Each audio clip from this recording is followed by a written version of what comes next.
since a wood stove is the best source of heat in a cloudy, cold climate, you might as well get really good at working with it and living with it and figuring out how to get it to do as many crucial functions as possible. And that's the great thing about this wood stove, is it's really blown me away with how well it's worked. It heats, of course, the whole house.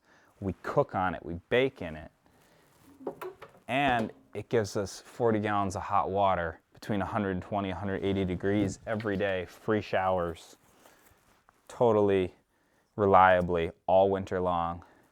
We have free showers, free baths. We have an excess of hot water. It's a great problem to have.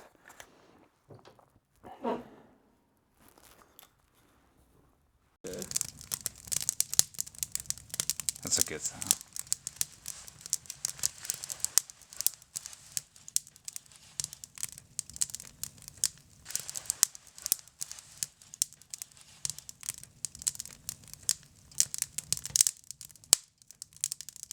So we have all of our foods like shiitake mushroom and rice that we grow here, as well as medicinal herbs and fungi here, from milky oats as a nervine tea to all of our elderberry syrups and aronia sea berry syrups, oyster mushroom, reishi mushroom, our dried fruit. This is our plums. We've got dried hardy kiwi, dried apples. All this is dehydrated here using the wood stove.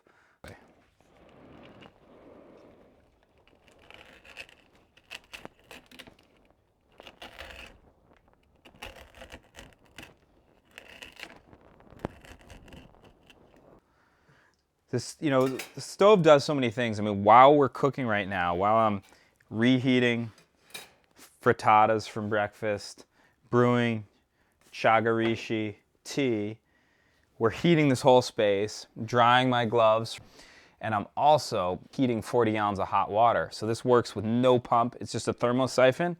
There's a little stainless steel tank in the firebox, and as that water's heated up, it loses buoyancy, it rises, flows up this pipe, 1 inch of copper. As it cools in the tank, it gets more dense and wants to naturally flow downward and sink, so a convection loop is created. There's no pump needed, and the cold side of this tank right now is 150 degrees.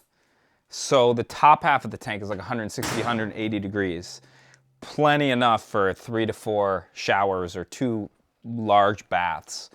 Totally side benefit of cooking and heating the space is all this free hot water. So several key functions with a single system.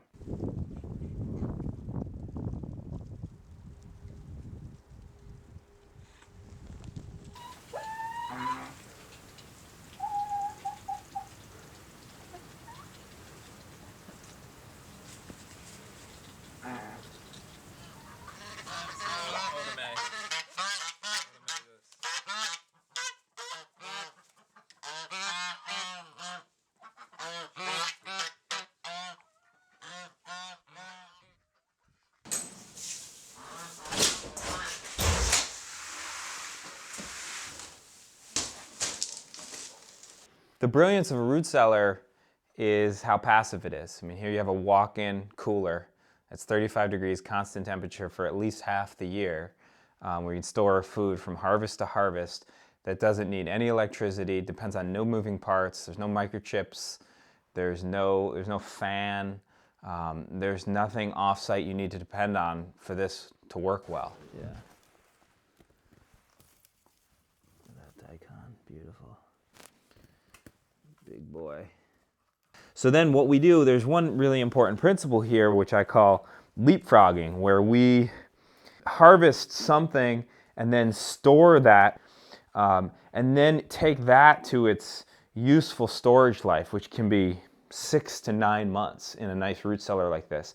And then we can have a second sauerkraut producing period of the year where we take that harvest, that abundance which was harvested in the fall and then stored for 6 months, starts to want to go bad 6 to 9 months in, chop it up, lacto ferment it, basically make it go bad in a good way, turn it into sauerkraut, and then you have another year plus of food storage in the form of sauerkraut, and it's actually gained a medicinal value.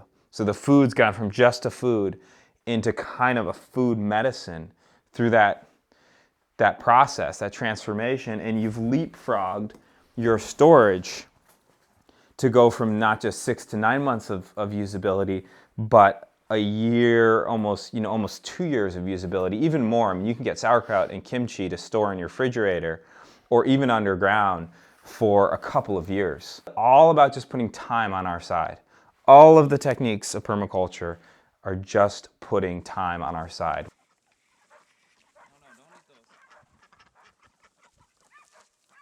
It's end of March, one of the coldest Marches in a few decades, and we've been eating fresh greens the whole winter.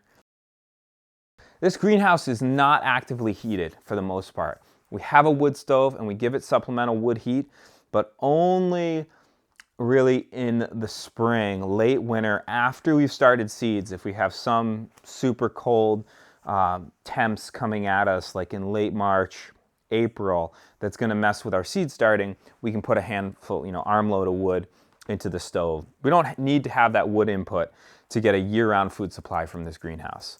Hot-loving plants in the summer, and then cold-loving plants for more than half the year, fall, winter, spring. So it's really very supplemental. We'll put less than a quarter of a cord through this wood stove every year. So it's an almost negligible wood supply. I mean, you can walk up into the woods, pull dead branches off of trees if you wanted, and give yourself the supplemental heat that we use in the greenhouse. And you can see we step 3 feet down into grade here. The fact that we're down into grade here is one of the main reasons that this greenhouse functions so well. So what we found as a sweet spot with a greenhouse is do it with insulated glass, and especially do it in an earth-sheltered way where you're sunk into the grade and you get the benefit of the warm temperature of the earth relative, which is in the 40s to 50, buffering those coldest nights. Grow cold hardy plants, and you can have a year-round food supply that's basically turning this space into a healthcare facility for you, because you're having fresh greens in the middle of the winter when you need them the most, in a completely passive way. There's no moving parts here. There's no electricity needed. There's not even a fan needed. There's no motors. There's no supplemental lighting. This is passive resilience in terms of food supply and also in terms of healthcare. Powered by the sun and also powered by the earth temperature. One of the great things about creating conditions that are conducive to life is if you create the conditions that are conducive to a few species, you're always creating conditions that are conducive to many more species than you realize. And by making this greenhouse, we were creating conditions conducive to plant life. And I came in here about a month ago and started moving some pots around and lifting up some burlap and found all this chicken and duck food. And also great worms to inoculate new plantings, great to put in the composting toilet, great to put in new pots when we plant a tree. You can just inoculate your soil. Great to just jumpstart the vegetable garden beds in the spring. Basically, this bioshelter is a worm farm as a side yield to doing everything else it does. It's become a worm farm.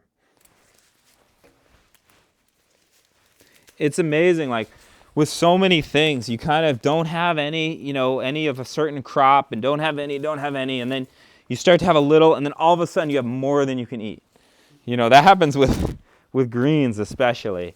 And so that's where it's key, the principle of spreading abundance, spreading pulses. Because once a pulse happens, like a flush of kale, you need to be able to spread that abundance out, or you just end up composting. You don't end up adding value. But like with the birds outside, we have a place to distribute this surplus too. And so then it adds value to them, to what they do, to the eggs we get from them, to their health. So it's a place to spread that surplus.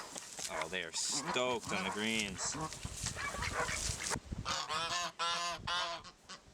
You know, the word designer is very misleading. Designer sounds like, oh, well, we know what we're doing all the time, right? We know exactly what we're doing. We're the designer, like God, right? The grand designer. No, we're just facilitators, right? We're just assemblers. We're orchestrators, you know, but we can't play all of the instruments. We can make sure they're on the stage and hopefully they can play their instruments well. But the symphony that comes out of that, that's the magic. We just can assemble the components and kind of have faith in that the symphony will come forth, and it does. That's the crazy thing, is it does come forth. You put the pieces of the puzzle together in beneficial interrelationship. This is just all that permaculture is, and the symphony starts to play. We don't have to know how to do it all, because we don't. We will never know how to do it all. All we have to do is start assembling the pieces.